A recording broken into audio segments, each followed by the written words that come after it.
Well, we are live, Yeah. and we have more free agency news to talk about. I mean, Lots of news. I hate to say it, but I'm starting to think the Bengals have a problem with the spending. I think Yeah. they need, yeah, Someone's got to rein them in, so to speak. yeah, they need an intervention. They got to stop signing all the good players. But you look at what they're doing, and you look at the opportunities in the draft, and it's really hard not to believe that this is going to be a vastly improved team next year. So they signed two I'm a guys. believer. Yeah. Yeah. They signed a linebacker, Josh Bynes, from the Ravens. Yeah. Very solid run stopping guy. And they signed Vonn Bell, a safety from the Saints, who also solid against the run. We see a pattern here, right? With Reader and all these guys, we see the They're defense focusing on the run. Is on the run. Yeah. And Look at NFC North. I just want to say hello to Rick Holly, who AFC joined North. us. Thank you, Yeah. Rick Holly. And we see that they're AFC North, and a lot of people they talk about it's a passing league now. That is true, but the Bengals did not get weaker against the pass. I mean, they still have their talented guys against the pass. They still have their talented pass rushers. They still have, they're not. They have Jesse Bates, free safety. Well, yeah, but they're also getting who's available too. I think it is all a strategy. I think they're getting the guys they want. They're getting gritty guys on good teams, on playoff teams. And yeah.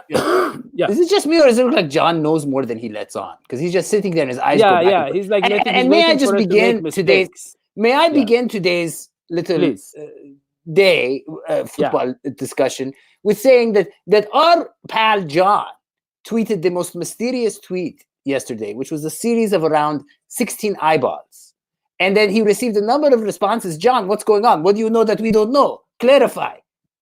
And the look on his face right now of I know things that I shall not reveal is the look that I kind of got from the tweet. I really don't understand the whole outrage about it. I had a delicious bagel that I said I was going to have earlier in the day, and it just happened to be much better than I thought it was going to be. It was toasted to perfection. You had both sides perfectly toasted in the little toaster oven, and you just had the right amount of butter that was just spread all across the bagel, perfectly covered with butter. It was by far one of the best bagels I've ever had, and I was just honestly just thinking back to it. That's it? Well, what do you mean that's it? Well, you're a food. Listen, you're basically a like bagel. This, perfectly toasted and buttered bagel is one of the best things to celebrate the Bengals. Yeah, John. True. I mean, that's true. But consider the restrictions on the forms of recreation available to John. And all of us really. All of my energy from years past at this point was a lot of frustration about the Bengals not doing anything. Now that they're doing stuff, I don't know where to put all this energy in aside from making perfectly toasted bagels. That's interesting. Yeah. That's a good point. I can get behind that. I can't get behind the consumption of gluten and animal fats, but I can get behind the sentiment for sure. Yeah. John, find joy in the little things. Yeah. John. So, John, explain to me Vonn Bell, Josh Bynes, where they fit in. So we know we have Jermaine Pratt, and we know he's a starter, basically by default, because whoever we draft, I mean, he's probably not going to be further along than Jermaine Pratt. Sure. We imagine Josh Bynes be at least part-time a starter, play a lot of run. So how, we only have two linebackers, so not a lot to figure out. Those two guys might be doing a lot, but where does he fit in? Let's go with that first. They are not done at linebacker, but they've done a lot in terms of where they were. Because Josh Bynes can't start. I think you would want him next to Jermaine Pratt when they're in their base, when they only have two off-ball linebackers on the field at one time. He's gotten better in coverage as his career has progressed, but he's not exactly an asset there. He makes his money defending the run, and that was something that both Nick Vigil and Preston Brown couldn't do at even a moderate level last year. So automatically, he's an upgrade. But yeah, they're not done. The only reserve they have there is Jordan Evans. He's in the last year of his contract. They don't really trust him to do anything more than just play special teams. They're going to draft somebody pretty early in the draft who can be relied on to play in space and to play in coverage and be in those soft zones and whatnot. Vonn Bell, though, I know we call him a safety, but he's going to act like more of a linebacker than I think a lot of people expect. He does his best work close to the box. And this is the thing with him, because he is a clear upgrade over Sean Williams for what they asked Sean Williams to do last year. Sean Williams was primarily a linebacker last year, and he just wasn't very good. He had his worst year of his career last year because he was playing so close to line of scrimmage. He took bad angles, played very hesitant, missed a lot of tackles. People are thinking that, he's going to be a full-time linebacker now because they don't have any linebackers, but that's where he plays his worst. So I think you bring in a guy like Vonn Bell, who plays his best close to the line of scrimmage, even though he's a safety. He's only 5'11", 205, 210 pounds. You think he's too small. He's a great run defender. He knows how to disengage from blocks. He plays very confidently. He's very instinctual. He gets guys lined up. He's exactly the type of person that they need to fill that role. The question now becomes, what happens to Sean Williams? Do they play more cover two? Do they play more two deep safeties? Do they shift Jesse Bates to just one side of the field? Do they put Sean Williams back where he played his best in years past? I think that's the best way to maximize the personnel they have. Or they can just cut Sean Williams altogether, save about $4.5 million in terms of salary cap money, and just move on with this plan with just having Bell in the box and have Bates as your deep safety. I don't know what they're going to do. They're really strict with cap space right now, so it's a possibility. But I think for what they want to do, Bell is a great player to replace what Sean Williams tried to do last year. Let's talk. Hold on, real quick. I mean, but I'm sorry, you probably covered it, but we're probably going to see all three of them a lot, right? With if they keep him, yes. Ferrigno's, what's his name? The defensive guy. Inarumo. Yeah, with his style. So $4.5 million compared to like Dre is 10 million, and they're not even sure they want to maybe restructure. But I don't think Sean Williams going anywhere. I think if you have Bates and Williams as your two deep safeties, I think you maximize both of their abilities. I think a lot of people want to pigeonhole Bates as this next Earl Thomas type player, but that's not what he did at Wake Forest. He was cover two safety, and he did that extremely well. I think if you just have Bates and Williams as your two safeties, you play Vonn Bell in that overhang role, in that basically full-time box player role, that's where you maximize him as well. Because when he had struggles last year, he played a lot more free safety than he did in 2018, and he kind of regressed in terms of coverage. I think if they realize what Vonn Bell does best and what Sean Williams does best, you can get the best out of both of them, and you can also get the best out of Jesse Bates as well. So I hope that's the plan, but I'm not sure that's the plan yet. Yeah, absolutely. So I mean, Dave Lennox says, who could we get a linebacker, really? The draft. Yeah, of course. Yeah, draft. I mean, I think we're going to get... but hold on. Before we move on to this stuff, let's stick with the Bell signing, because I have some thoughts and some questions about the whole Bell signing thing. So first of all, it wasn't just a year of a week or so of picking things up. There was some time of losing people as well. We lost Tyler Eifert, and that's sort of odd that we lost him, because you would think with an incoming rookie quarterback, you want to keep a veteran tight end, especially someone as talented as Eifert. I know he was accident prone or injury prone, but he's a really talented guy. At his peak and in his healthiness, he's one of the best around. And then also we have to talk about the fact that the Bengals had to put the franchise tag on AJ Green, when in fact, that's almost like having to lick a muffin to keep it, right? I mean, it means the muffin doesn't want to stay on its own will. And you might think, inanimate objects don't have will. That's a philosophical conversation for another day. But the thing I want to get into is the Vonn Bell thing. Is there, John, some sense that, yes, we offered him $18 million, and that's a lot of money, but is there some sense that Vonn Bell wanted to be here and not, let's say, with the Browns, because he was highly sought after, and we got him? And that to me seems like he said something like that. He said something like that. Yeah, in his interview. That's like they're doing lining. You lose your Eifert, but you get your Bell. Yeah, I mean, he was like, they're getting real players. They want their, it's like the culture has changed. The culture. It has changed. Yeah. People are sniffing it out. Like the Bengals, it didn't take long for them to change their, they were third in spending at some point. They might be higher now. I'm not sure, John. They're way up there. They've spent more actual money in free agency this year than they have in the past, I think, half dozen years. Yeah. I know that. I'm saying this year alone, in the entire NFL, they were top 3. They might be higher now. Probably. I mean, I think if all 8 of their free agent contracts go on the books right now, and Andy Dalton is still on the roster, I think they're in negative cap space, which is forget cap space. No. Just the spending on these guys this year. The point is, they went about as wild as any team.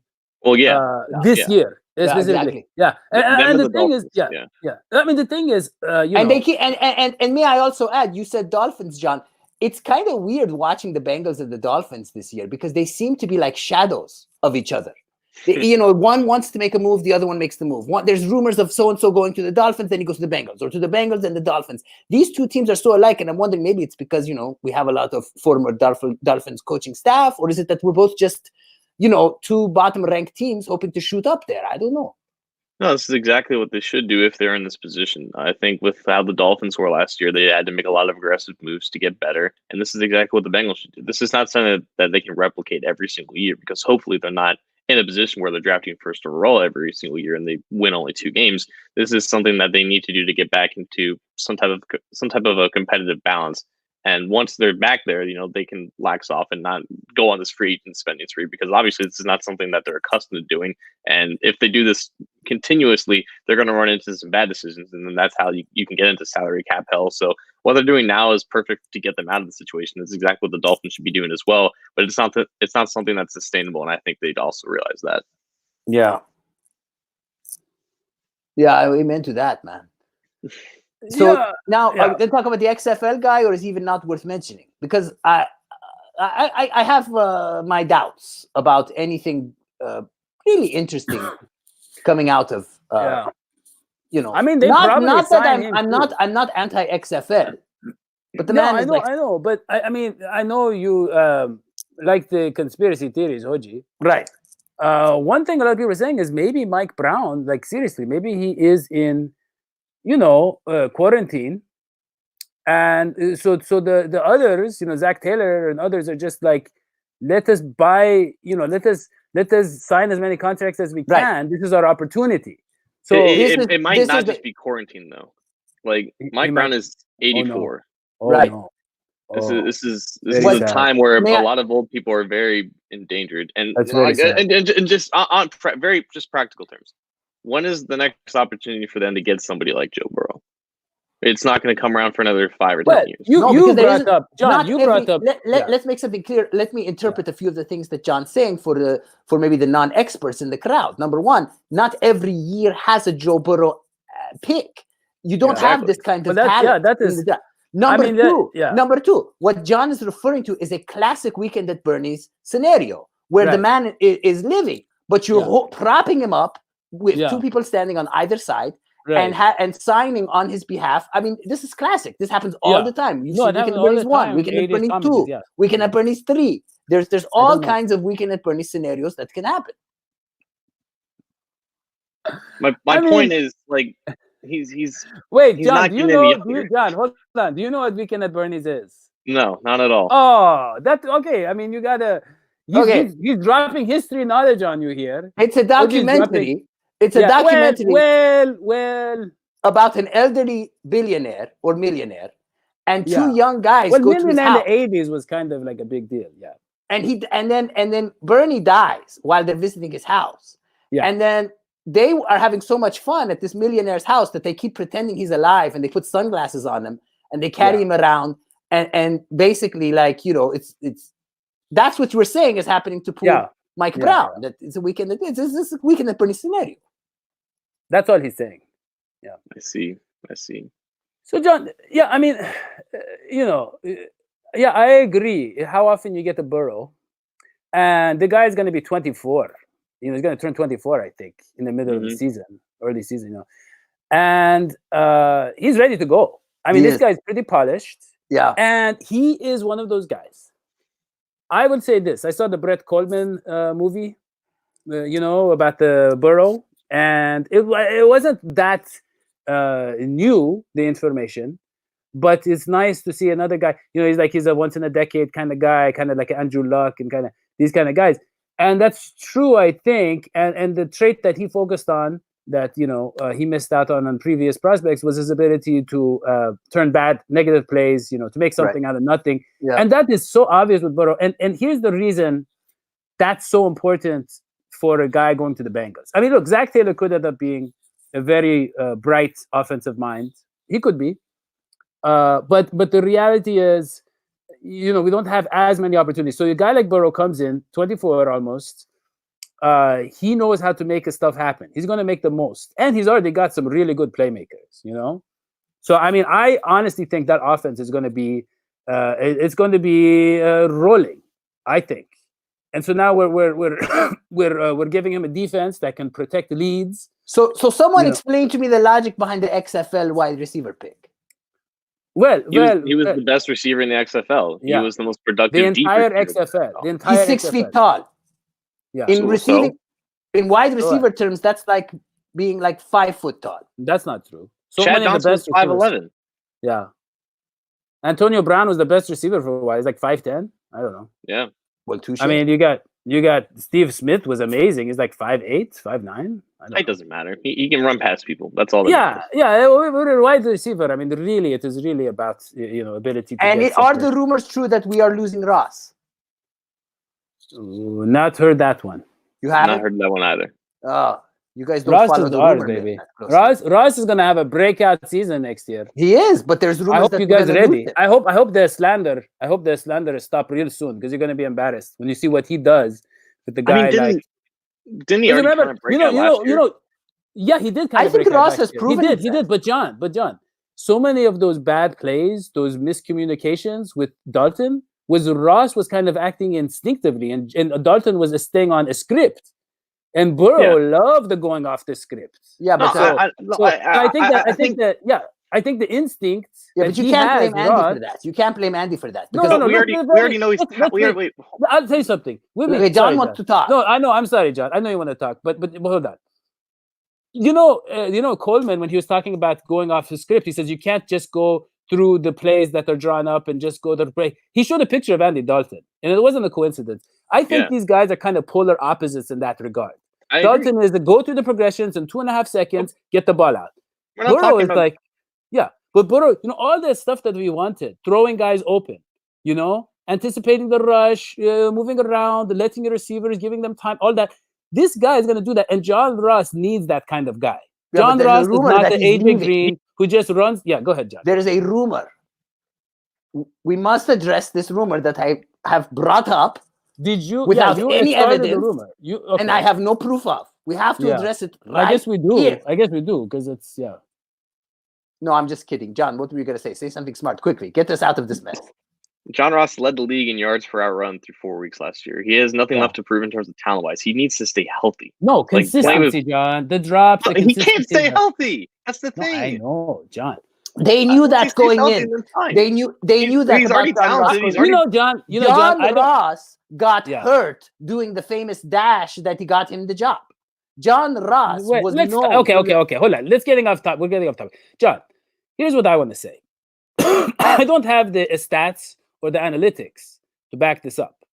Okay, so please bear with me. These are my kinds of facts. Yeah. This is all heart, right here, John. Yeah. Like a Care Bear thing. It just comes straight from the heart out into reality. Right at you. John, bad teams and dysfunction somehow, if you notice, when there is dysfunction, when a team is kind of trending downwards, or let's say they're coming off a Super Bowl loss, right? A lot of times, all of a sudden you see all these injuries. Yeah, people aren't in the right places. Push too hard. People aren't on the same page. No, right? It seemed like the injury. I'm saying this. I'm not saying Joe Burrow is going to fix all of John Ross's injury problems, but I think the winning and being in the right position and knowing his place in the playbook and all that kind of stuff and his role better. I do think some of these. I do think he's just going to be trending upwards in general. That's just the feeling I have, John. No, you're wrong. So you can't tell me how to feel, John. You can't tell me how to feel. I can. John Ross is injury prone. He will always be injury prone. It is because of his size. It is because of the way God made him, or the universe, or whatever is your religious point of view. Okay. That is John Ross. Okay. Tyler Eifert will always be injury prone. He's an injury prone human being. He'll be injury prone on the Jags. He'll be injury prone on the Bengals. Yeah. I'll tell you this. I'm very much looking forward to what these Bengals can do next year, if there is a next year. I hate to say it. It will be kind of sad. We see all of this amazing stuff that they're doing, finally, and we're going to have the best, not QB, but best NFL prospect, most hope inspiring NFL prospect in a while. Yeah. And there might not even be a season. And I mean, I'm an older fan. Like I've lived through both Super Bowl appearances, and I just feel like a lot of us older fans, we kind of want the younger fans to be able to experience that, and we maybe have to make some sacrifices. You know what he's saying, John? He's the classic. It's the classic capitalist. I'm saying, let's get the balls moving and let people die so that the stock market doesn't. No. Dadio, okay. What kind of fan would rather have people die? No. Who said dying? No dying. I didn't actually say dying. You said I'm older and I don't mind letting myself die. You apply. Well, no, I didn't say that. I'm saying we feel like the younger fans deserve to have some of the fun that we had. We younger fans do. You're not younger. Yeah. Well, but John, I'm talking about John, for instance. Wouldn't you want John to have that fun like you had, John? My thing is, I mean, there wasn't any Bengals football from like 1991 to 2002, so I feel like people like Dadio should just, kind of revert back to that, I guess, if this season does get canceled.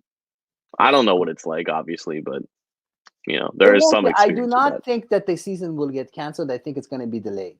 We talked about this last week.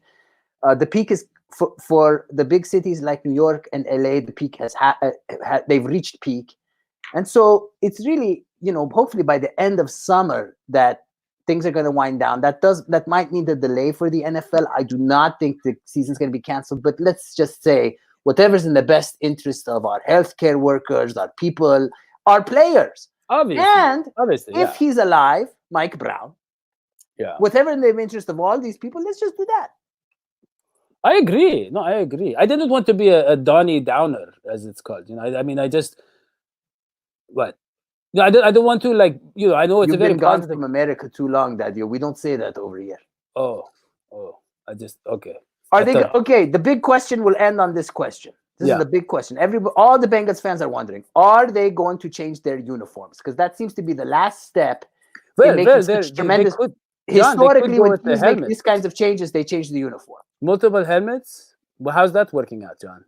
I think wasn't it for 2021. Oh, you're right. Yeah. Yeah, I think. All right. I someone did mention this to me the other day. Like, if Burrow picks number 9, it's very possible that could push the Bengals into changing the uniforms so that people just don't put Burrow over Palmer on their old Carson Palmer jerseys. That's kind of what I'm thinking at this point. Wait. Why? The jerseys are going to be so different that you can't. I mean, how does that really matter? No, what do you mean? John is saying that they want to they don't want. No, I know, but how different the uniform look that they want to still put Burrow on the Carson ones? No. They want to change the uniform so that people don't do that. I know, but how much can you change it where it won't look still like you just put the name part won't look that much different. That's why if you change uniforms, it's going to look noticeably different than the old ones. First of all, this sounds like a false rumor because that implies that there are Palmer jerseys that have. This isn't a rumor. No, I'm saying this does not factual because it implies that there are still jerseys of Palmer that people haven't burned. Yeah. How is that? Why would we burned all the ones? Those? We went around. Dadio and I went around the whole greater Cincinnati area at the time, bought all the Palmer jerseys we could find and burned them. I'm just saying people. I feel horrible about that because it was bad for the environment. I'm just saying people are saying change the jerseys because it's a new era, but they would really just change the jerseys so that people don't exploit that loophole. Yeah, makes sense. I mean, I don't think he's going to get number 9. I see Burrow as a number 5, maintaining the great line of number 5 QBs that the Bengals have had. Yeah, the AJ McCarron. Yeah. But I don't. It's interesting. On the one hand, I feel like those people who bought the Palmer jersey, it would be a nice way of making up for all the terrible feelings they have for owning that for so long. And then they just give them a break. I don't know. I mean, it's weird that people hold on to jerseys. Like, I'm sure there's some Bills fans that still have O.J. Simpson jerseys. So I mean, so people hold on to jerseys no matter what. True. No matter what someone does. That's true. Or is it accused? I mean, I get a hint, Dadio, that in your book What Palmer did was worse than what O.J. Simpson did. Well, O.J. was just messed up. Well, O.J. was just accused. He was never actually found guilty. He was acquitted, whereas Palmer was guilty. Guys, the depth of your depravity, Dadio, really, really, people do not know, because you seem so sweet. You seem like a little chubby, nice man, but you're not chubby. You're gonna call him chubby? No, I'm grossly overweight, John. Yeah, he's chubby. Yeah. Okay. Well, I don't show my stomach, but I got one. Yeah. But you know what's funny is that it's all from the Cincinnati chili. I had 30 something. Like, I haven't been in Cincinnati for a very long time. Yeah. It stays there, John. If you have it in your youth, I was in my youth. You know, I'm gonna be so fat. Yeah. Well, you're looking good, John. Yeah, John, you look really good. Thanks, man. You looking healthy. Yeah. You have a glow. We're not just saying that because we're worried about losing you to rival networks. The compliments you look great. Keep coming. Yeah. Yeah, it's all these rival offers that I'm getting. It's really boosting my confidence. Yeah. Okay. Well, that was a good show, guys. I beg to differ. I told you I would make sacrifices for the younger fans, guys. But look, You Beg to Differ is a good show. It's a great show. That's true. All right. Yeah. Look, we have, I think in the draft, we get a couple linebackers. We get a receiver somewhere in the middle rounds. You know, I think, I don't know. I mean, yeah, maybe we find a guard if we find a guy we really like. Hey, by the way, we might still trade for Trent Williams. It's possible. Who knows? That would be, John, you're looking down. No Trent Williams? You don't think Trent Williams happens? What if we get Trent Williams for like a second rounder in 2021? You know? I think it's not completely out of the question. It's possible. Yeah. So I mean, we get the Trent Williams. Oh my goodness. Are they delaying the draft? No. Interesting. And there's no reason to. There's no reason. I don't get it. The draft. There's no reason to delay. Well, they wanted all the fanfare and all the public. Technically, there's not. But then you can't have the big moment. You can't have all those moments. You know. Right. I mean, at this point, the ratings are going to be like incredible. Oh, for sure. There's nothing else to watch on TV except I've been watching show. ice skating. There's our show. But our show, we actually coordinated with the NFL. We are not going to broadcast during the draft. We're going to wait until. No, but that's the thing. Yeah. Like the draft, the quality of the draft broadcast is going to be less than the quality of the show. Which is honestly, the quality of the show is incredible. But even still, like for their standards, like it's going to be like this. Yeah. You're smiling when you say that. You should say they have worked it out, so it will be like this. That's how you should say it. Very somber tone. Yeah, it's going to be great. Is what you're saying. It is. Yeah. All right. Well. I think that is all I have. Sweetie pies. John, we're done? Yeah, we're done. Okay, good show, guys. I love it. We're going to try to do more of these. Okay? We will see you next time. So long, sweetie. Bye.